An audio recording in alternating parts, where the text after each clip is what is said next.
El magistrado Napoleón Esteves, presidente de la Comisión del Plan de Implementación de la Ley de Casación. Magistrado, buenas noches, bienvenido. Muy buenas noches, Yulisa.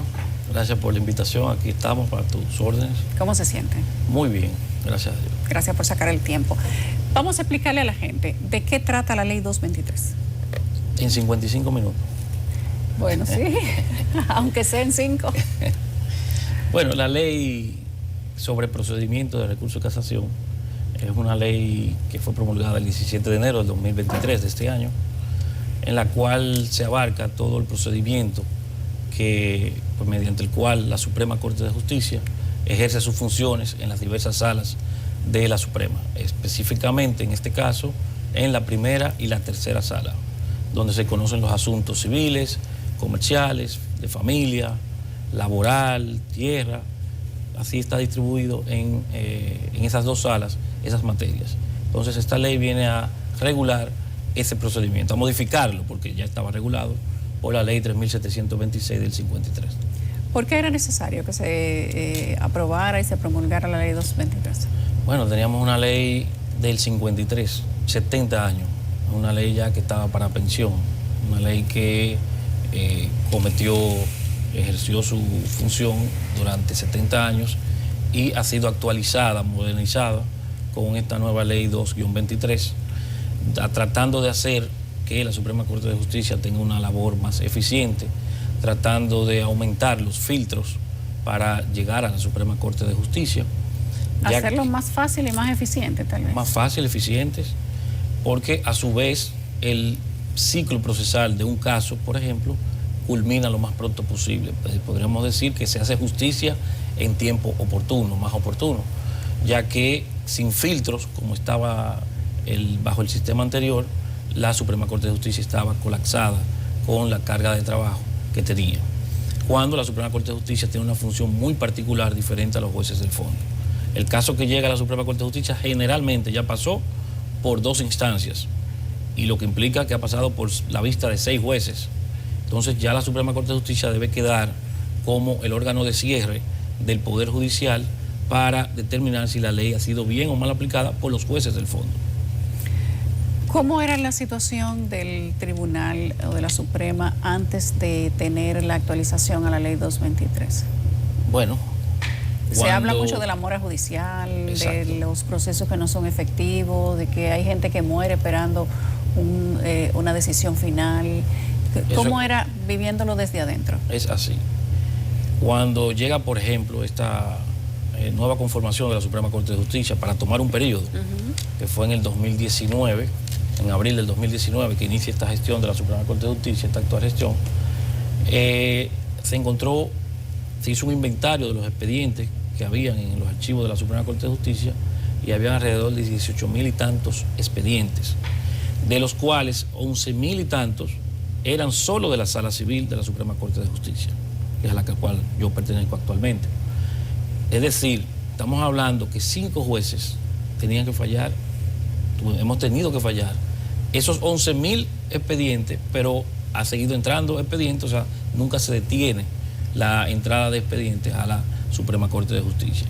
Entonces, fíjate cómo la mora de 11.000 y pico de expedientes es encontrada por unos jueces que entran en una nueva gestión y tienen que entenderse con esos 11.000 y tantos expedientes malos que siguieron entrando.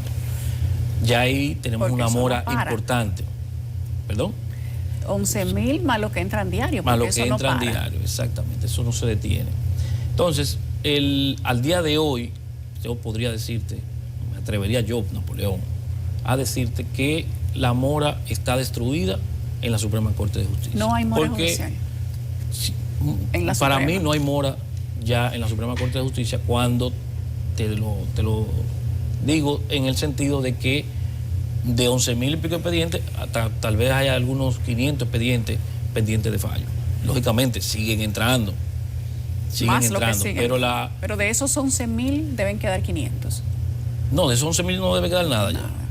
Quiero decir que ahora mismo la sala civil, que es la que más entrada tiene, debe tener algunos 500, 600 expedientes pendientes de fallo, lo cual ya son sumas manejables para que la Suprema Corte de Justicia pueda dictar un fallo en tiempo oportuno. Esta nueva ley, de hecho, viene y reduce y establece plazos reales para que la Suprema Corte de Justicia pueda dictar los fallos. Es decir, por ejemplo, bajo el sistema anterior tenemos, porque esa sí está vigente todavía, la ley 2591-91, que es la ley orgánica de la Suprema Corte de Justicia, que establecía que la Suprema Corte de Justicia debía fallar en 30 días. Eso realmente es totalmente irrazonable, porque en 30 días es imposible fallar un expediente de casación, y sobre todo con la cantidad de expedientes que hay. Ahora esta ley establece dos plazos. Establece un plazo de 2 meses para los procedimientos que se determinan urgentes y 6 meses para los demás casos que no son urgentes. Es decir, le impone a la Suprema Corte de Justicia fallar en determinados plazos. ¿Qué pasa si no se cumplen esos plazos?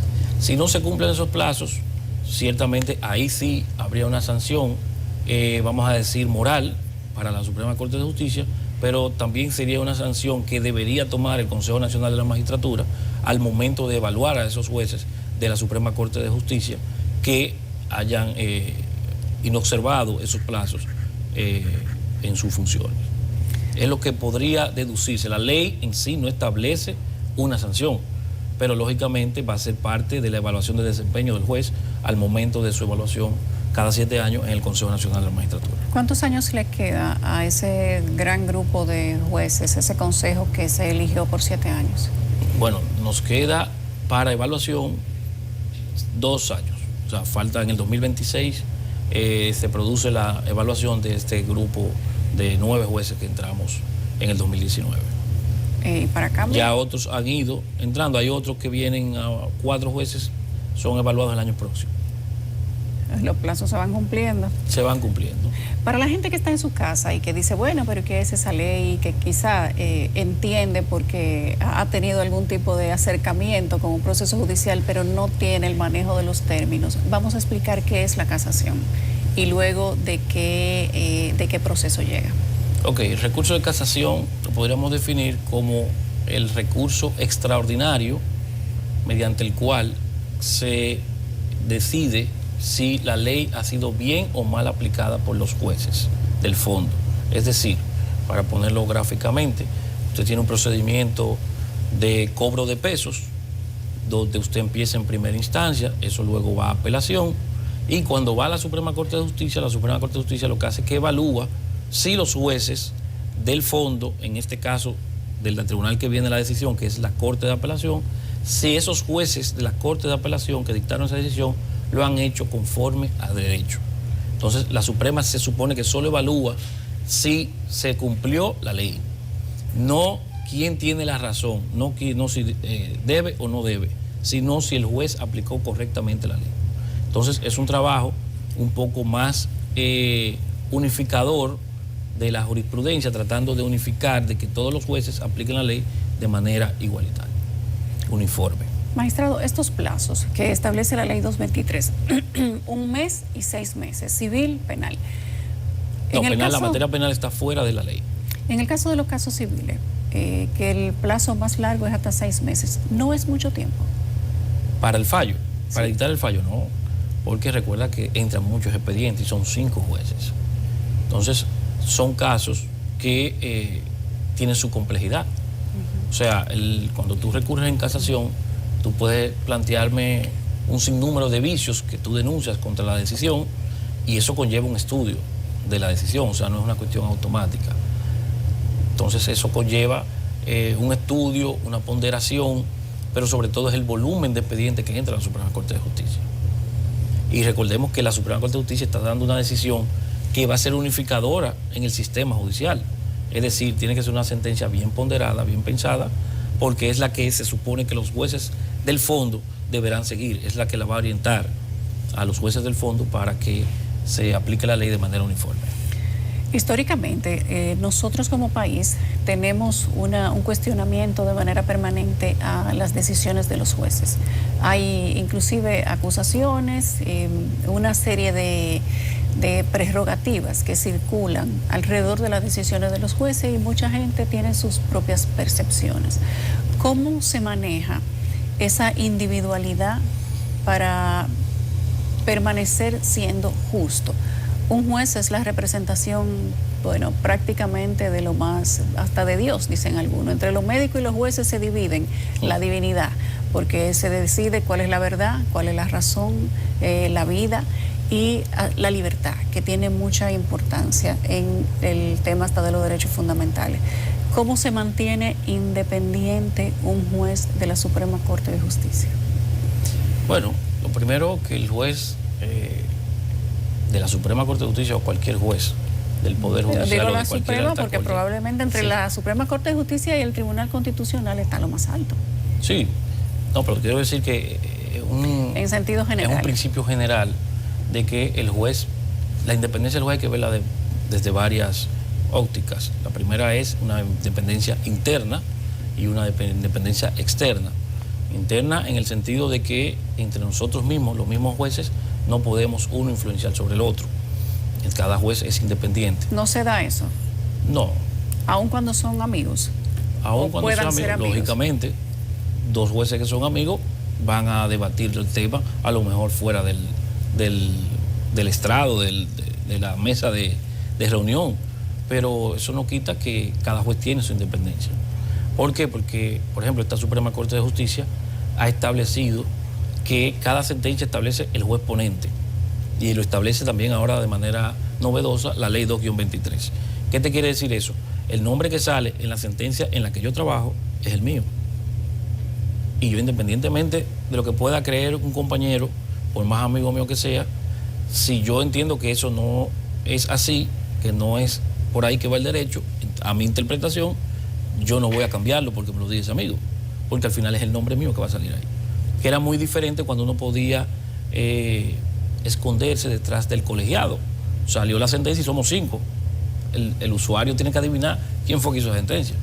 Ahora no, ahora sale quién es el ponente, quién es el juez que redactó esa decisión. Atribuye mayor responsabilidad. Atribuye mayor responsabilidad porque si yo soy el ponente, el que no puede negar el criterio soy yo.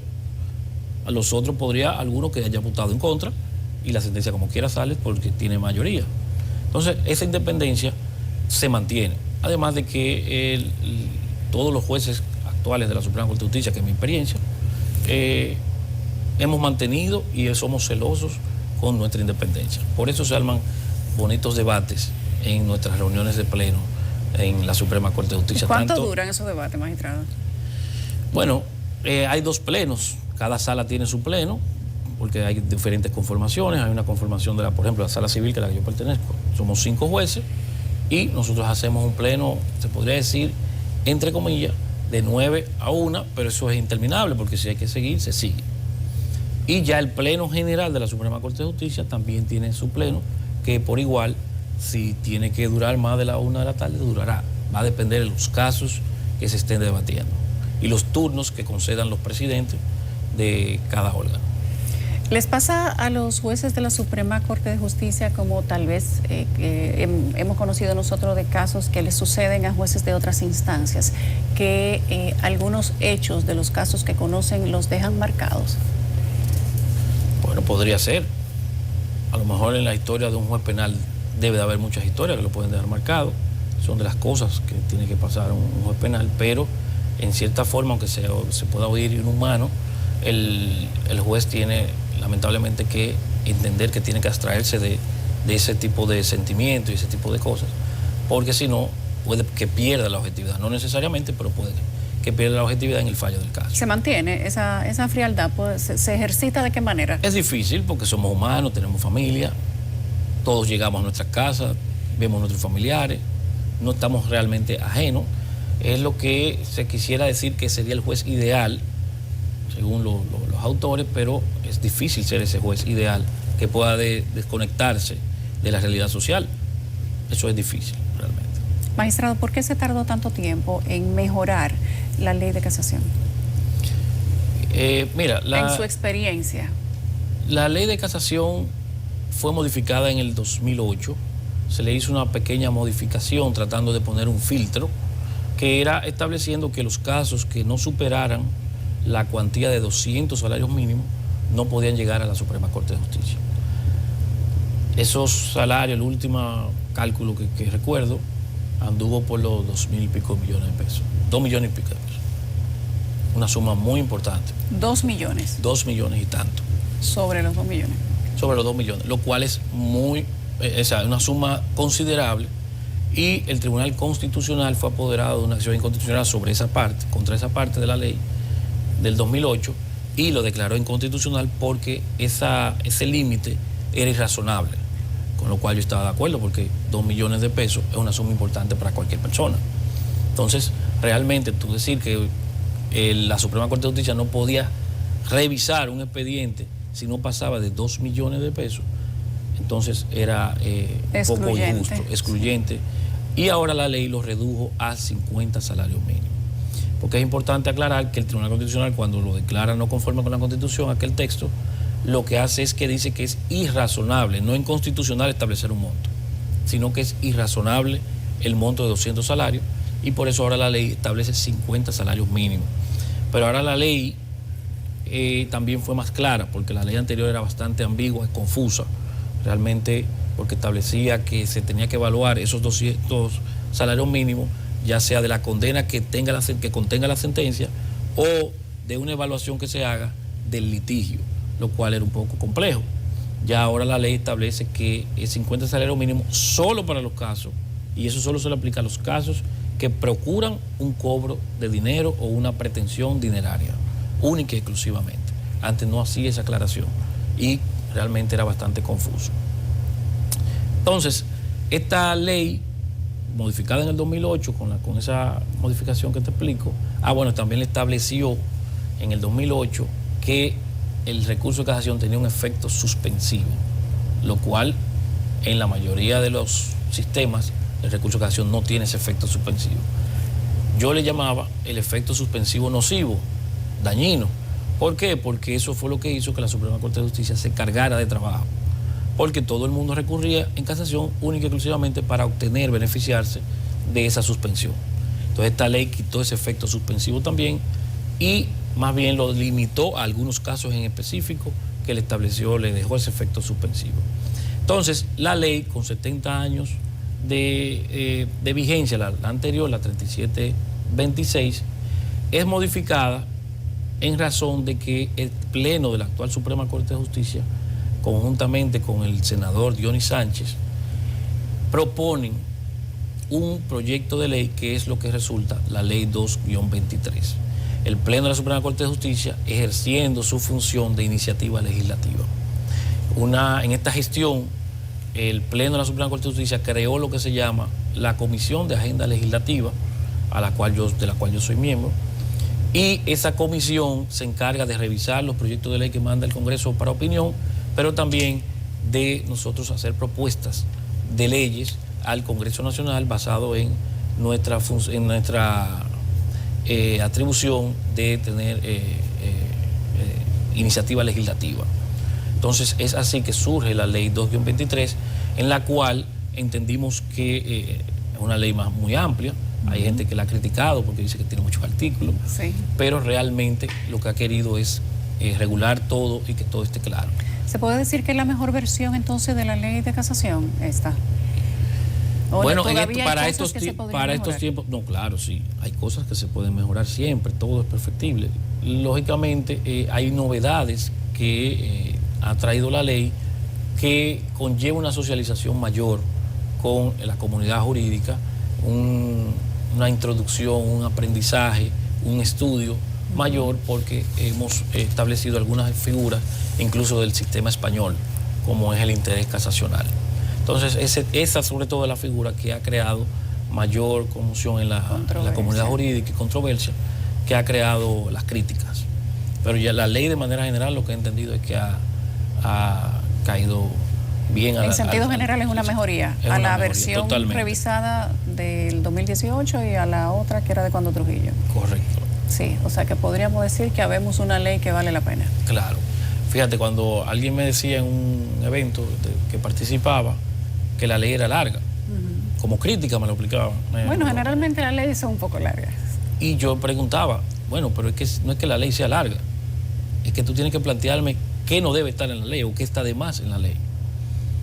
Si tú me planteas algo que está de más en la ley, entonces podríamos tener un tema de discusión, pero no que simplemente está larga. Bueno, Es raro que un abogado diga que una ley está larga. Hola. Magistrado, gracias. Qué gusto tenerlo aquí. Vino a dar una clasecita de la ley de casación, de la nueva ley 223. Las puertas de CDN están abiertas para usted y para los demás magistrados. Si más adelante hay que seguir ampliando la ley. Gracias a ti. Para los que se la encuentran larga también.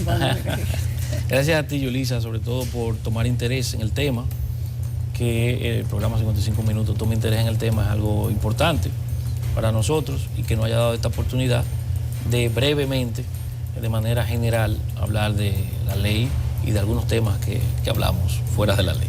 Le faltaron unas cuantas preguntitas, pero yo le voy a invitar otra vez. Ajá. Gracias. El magistrado Napoleón Esteves, juez de la Suprema Corte de Justicia, presidente de la Comisión del Plan de Implementación de la nueva ley de casación.